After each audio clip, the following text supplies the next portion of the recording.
Selasa 2 Mei 2023, Kantor Majelis Ulama Indonesia atau MUI yang berada di Jalan Proklamasi, Jakarta Pusat dikejutkan dengan kedatangan sosok pria yang tidak dikenal dan langsung melakukan teror dengan menembak kaca pintu bagian dalam kantor MUI tersebut.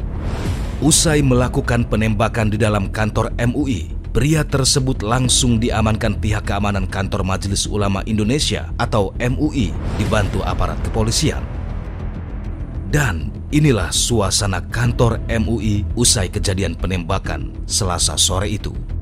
Pecahan kaca terlihat masih berserakan memenuhi lantai lobi kantor MUI tersebut.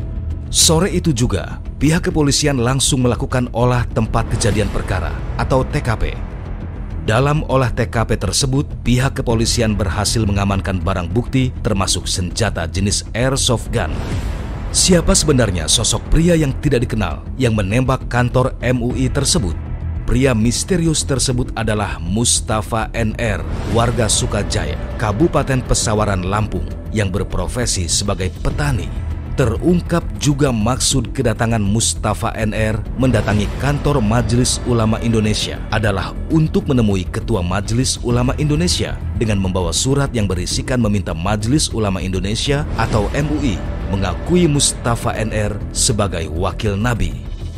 Untuk mengetahui apa yang sebenarnya terjadi pada Selasa sore itu, kami langsung mendatangi Kantor Majelis Ulama Indonesia atau MUI.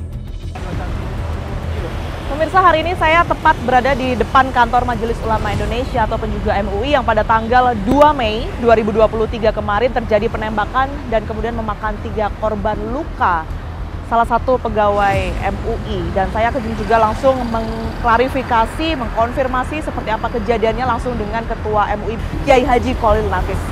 Kita akan temukan fakta selanjutnya. Saat kami mendatangi kantor MUI, semuanya berjalan normal.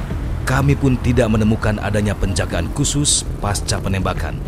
Garis polisi bagian depan kantor pun sudah tak tampak dari pandangan kami. Kemarin waktu kejadian, lokasinya di mana ya Pak? Di dalam gelap. Di pintu yang paling kiri. Kalau di sini kelihatan berarti. Oke. Namun ketika kami memasuki lebih dalam, tampak garis polisi yang masih terpasang di tempat kejadian perkara.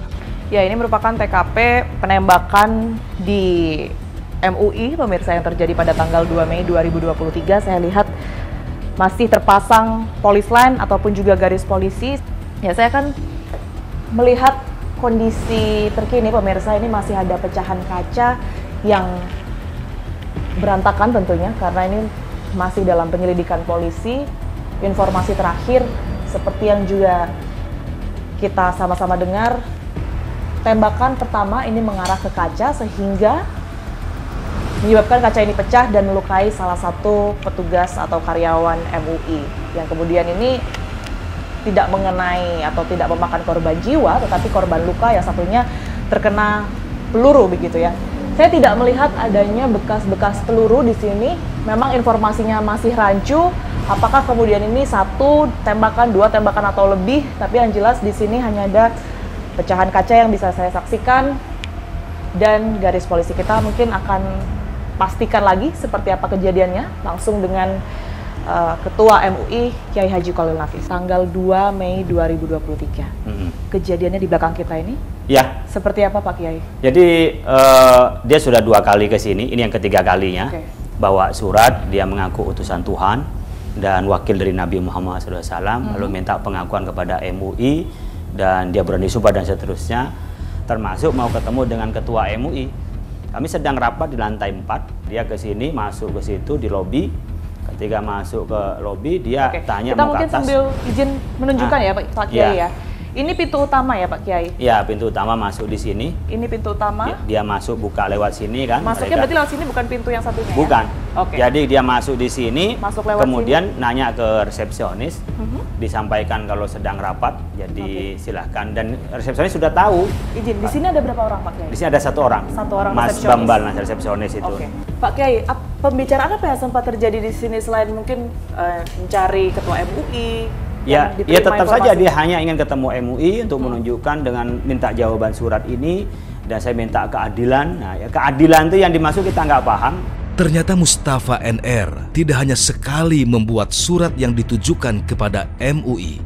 Mustafa NR pun sebelumnya pernah menulis surat yang isinya adalah ancaman terhadap beberapa pihak. Termasuk kan sebelumnya ngirim surat juga ke Polda Metro Jaya. Dia berjanji bawa pisau, berjanji akan bawa tembak dan akan Kemudian terjadi pada tanggal 2 Mei kemarin. Tanggal 2 Mei itu. Nah, ketika nembak itu memang setelah nembak begini dinembak ke sana kan ini pintu 2 ini. Oke.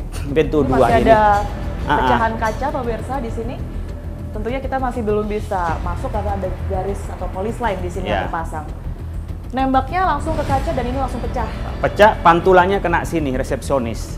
Yang atas nama Pak Bambal itu yang punggung kanannya dia kena di sini. Jadi dia mungkin pantangan karena kan soft air gun ya, jadi nggak sampai sobek penuh, tapi luka gitu. Ini di sini nggak ada bekas-bekas tembakan ya artinya Pak ya, langsung ke kaca. Dan langsung ke kaca. Jadi di kan sini dua. Semua nggak ada ya? Nggak ada. Jadi memang makanya ada yang mengatakan 2 kali tembakan, nah, ada yang mengatakan sekali tembakan gitu ya, karena kan ketika dia nembak itu lewat sebelahnya kena kaca, mantulnya ke resepsionis itu.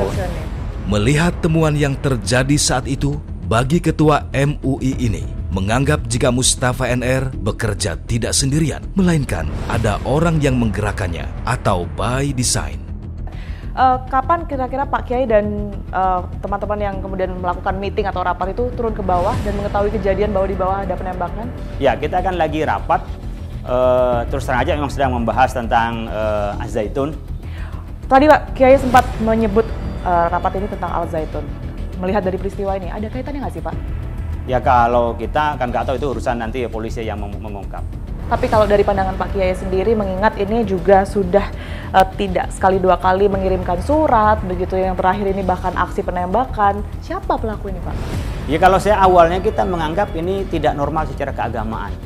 Jadi dengan berbagai surat yang dikirim ke kita termasuk sumpah itu, kita nggak percaya sebenarnya kalau ini adalah by design. Ini by accident lah, artinya orang yang tidak normal secara pemikiran keagamaan lalu melampiaskan menjadi sebuah amarah. Tetapi ketika melihat dia pegang pistol, kemudian juga anggota klub, kemudian ada dana yang dia terima, nah ini yang menjadi keraguan yang harus didalami oleh pihak terkait yang kompeten di bidang ini untuk jawaban kepada masyarakat. Kalau itu by accident, maka orang-orang yang nggak waras harus diantisipasi, jangan sampai melukai, membahayakan orang yang waras. Itu kalau by accident. Kalau by design harus dikejar. Ini siapa yang menjadi otak, siapa yang membiayai, sehingga bisa diantisipasi ke depan, jangan sampai ini berakibat pada sosial keagamaan. Oleh karena itu, kita serahkan kepada pihak aparat. Nah ini memang kita menduga-duga, ini kan orangnya awalnya sakit lama, kemudian bahasa psikologinya dia halu. Nah kemudian kalau bahasa kita dia kena jin, merasa diajari oleh Nabi, merasa mengaji kepada Nabi gitu. Jadi satu sisi ada kemungkinan karena halu psikologi, tapi bisa saja halu terkolaborasi dengan paham keagamaan di luar. Nah ini yang harus diteliti oleh kita. Kami pun mencoba mencari tahu bagaimana awal mula Mustafa NR datang ke kantor Majelis Ulama ini. Dan inilah pengakuan seorang petugas keamanan kantor MUI yang kala itu menerima langsung kedatangan Mustafa NR hingga penangkapan Mustafa NR usai melakukan penembakan di dalam kantor MUI. Punten, Tiara dari TV One. Saya cuma mau tahu ini sih proses apa penangkapan yang waktu itu kan soalnya sama Pamdal pengamanan dalam kalau nggak salah pelaku kan langsung ditangkap ya Mas. Iya. Itu gimana Mas? Boleh diceritain? Mungkin dari masuknya. Dari masuknya? Oh, dari masuk. Dari sini? Oh dari sana? Boleh ya kita ke sana ya Mas ya? Iya. Masuk dari pintu ini. Padahal di sini ada pengamanan juga ya Mas ya? Nah di sini saya. Berdiri di sini? Ya saya di sini. Ini di depan sini. Nah, si pelaku turun dari travel di depan. Kendaraannya apa Mas? Travel Mitsubishi, kalau jenisnya minibus. Minibus? Ya. Minibus, di... warna apa ingat?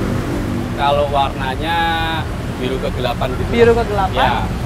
Pelaku turun pakai baju kotak-kotak? Ya, kotak-kotak, pakai jaket, bawa tas ransel. Nah, masuk saya tanya dari mana, keperluannya apa. ketemu dengan siapa. Seperti SOP kita lah biasanya. Gerak-geriknya gimana Mas Teguh? Sempat curiga nggak sih petugas pada saat Gerak-geriknya itu? saya sebenarnya sudah sempat curiga sih, karena saya tanya untuk nama, pertama nggak jawab. Saya antar ke dalam, ketemu sama resepsionis. Boleh Mas sambil Ya. dipraktekkan, berarti ini sebenarnya rame ya Mas Teguh ya? Ini posisinya sepi. Sangat singkat tentang peristiwa Selasa sore itu, usai dirinya melihat Mustafa NR masuk ke dalam kantor MUI. Masuk ke dalam, nggak lama kemudian kira-kira berapa menit langsung terdengar suara tembakan? Kalau suara tembakan saya tidak dengar. Nah, suara tembakan tidak dengar, yang saya dengar kemungkinan ya, itu suara pecahan kaca belakang. Baru jalan berapa langkah, si pelaku keluar Keluar dari pintu ini. ini? Ya, keluar.